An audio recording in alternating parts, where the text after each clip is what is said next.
지오반니 보카치오의 작품 데카메론은 14세기 당시 유럽을 덮친 흑사병을 피해 피렌체 교회에 모인 10명의 남녀가 100개의 이야기를 들려주는 형식의 소설인데요. 이 작품에는 전염병인 사람들 사이의 신뢰와 연대를 무너뜨리는 모습이 아주 생생하게 묘사되어 있습니다. 시민들은 서로 오가기를 피하고 이웃끼리조차 간병해주는 사람은 하나도 없었으며 친척끼리도 이따금밖에 거의 방문하는 일이 없었습니다. 이 재난은 남자나 여자나 사람들의 가슴 속에 매우 큰 공포심을 불러일으켰으므로 지금의 코로나 시대에 대입해도 전혀 이질감이 느껴지지 않는 문구라 할 법한데요.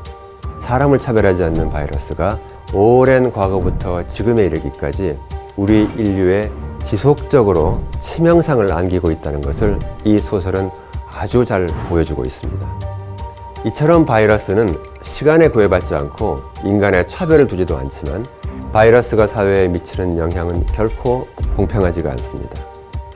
코로나 백신의 개발과 보급을 둘러싼 최근 글로벌 국가 간 움직임 역시 불균형이 아주 현격하게 나타나고 있습니다. 문제는 이 불균형이 조속히 해결되지 않으면 인류에게 미치는 악영향은 지속될 것이 아주 자명하다는 점입니다.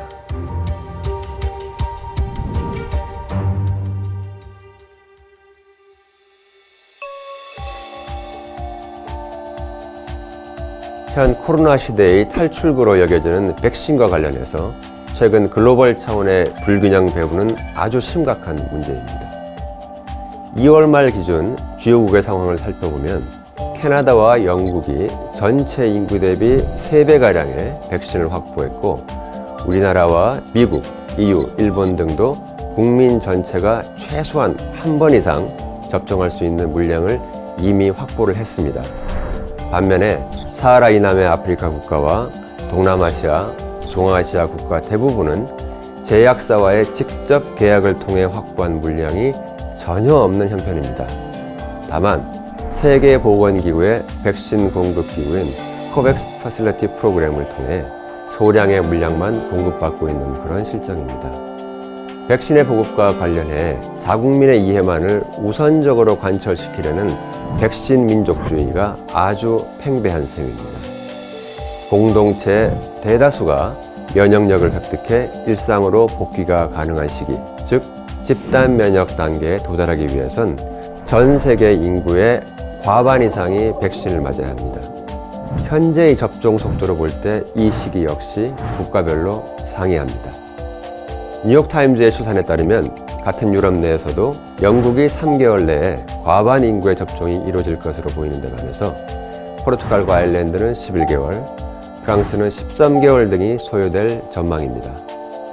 아프리카와 동남아 대부분의 국가에선 2023년이 되어서야 백신 접종을 통한 집단 면역이 가능할 것이라는 우려가 나오고 있습니다.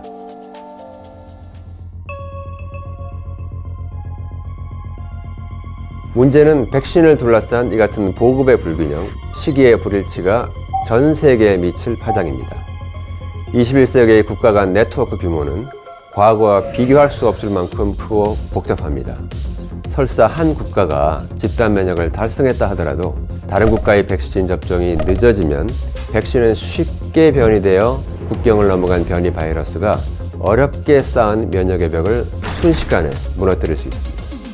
유럽평의회가 백신의 불공평한 배분은 대유행 통제의 또 다른 위협 요인이라면서 백신 민족주의가 현재까지 매우 빠르게 개발된 백신을 무용지물로 만들 수 있다라고 경고한 이유가 바로 여기에 있습니다. 저소득 국가의 백신 접종이 늦어지면 외국 인력 의존도가 높은 선진국 노동시장에도 문제가 발생할 가능성이 아주 높습니다. 실제 한 연구에 따르면 백신 보급의 불균형이 지속돼 상품 및 서비스 무역이 신속히 회복되지 않을 경우 백신 접종을 마친 고소득 국가에서도 최대 2조 6천억 달러의 손실이 발생할 것이라고 추산했습니다. 백신 확보에 어려움을 갖고 있는 저소득 국가뿐만 아니라 선진국까지도, 즉 세계 전체가 지금의 백신 불균형에 따른 막대한 피해를 입을 것이 아주 명백합니다.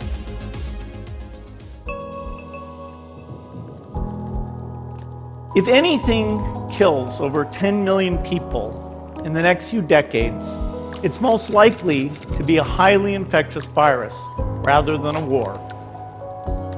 빌 게이츠의 말처럼 지금 인류에게 전쟁보다 더 큰 위협은 전염병입니다. 이번 코로나 역시 팬데믹이 종식되더라도 엔데믹, 즉 풍토병으로 남아서 우리를 계속 괴롭힐 가능성이 높습니다. 최근 세계적 전염병이 해가 갈수록 더 자주 발생하고 있는 것을 감안하면 코로나와 다른 얼굴을 한 치명적 바이러스가 또다시 우리의 삶을 침범할 수 있습니다.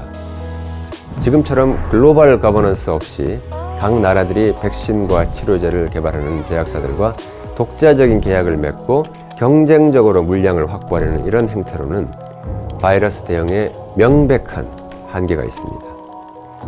백신과 치료제의 개발은 과학의 몫이지만 팬데믹을 종식시키기 위해서는 과학을 넘어서는 종합적인 해법이 필요합니다.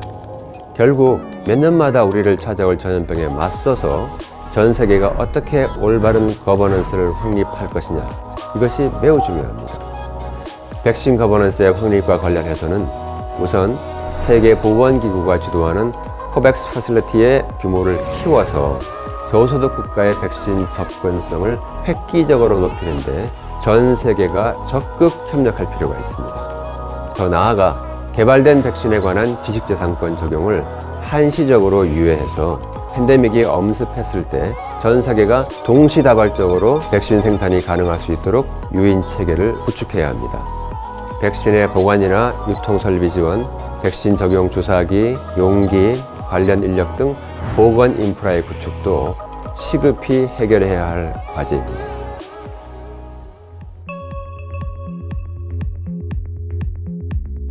백신의 생산과 보급을 활용한 국제협력은 코로나 이후 시대의 중요한 외교적 자산이 될 수 있습니다. 특히 우리나라와 교류가 빈번한 신남북방 국가에 백신 접종을 지원하면 외교적 성과 외에도 향후 해외 유입을 통한 감염 확산의 방지에도 큰 도움이 될 것입니다. 현재 한국의 코백스 기부 액수는 1,000만 달러로 미국의 20억 달러, 영국 7억 달러, 프랑스, 독일의 각각 1억 2천만 달러 등 다른 나라에 비해서 턱없이 적은 수준입니다. ODA 예산 등을 활용해 이 분야의 기부금을 더 늘리는 방안을 고려해 볼 필요가 있겠습니다. 시간과 인간을 차별하지 않는 바이러스에 맞설 수 있는 유일한 글로벌 해법은 백신을 비롯한 의료 분야의 공공성 확립, 이를 위한 글로벌 거버넌스 차원의 형평성 확립이 될 것입니다.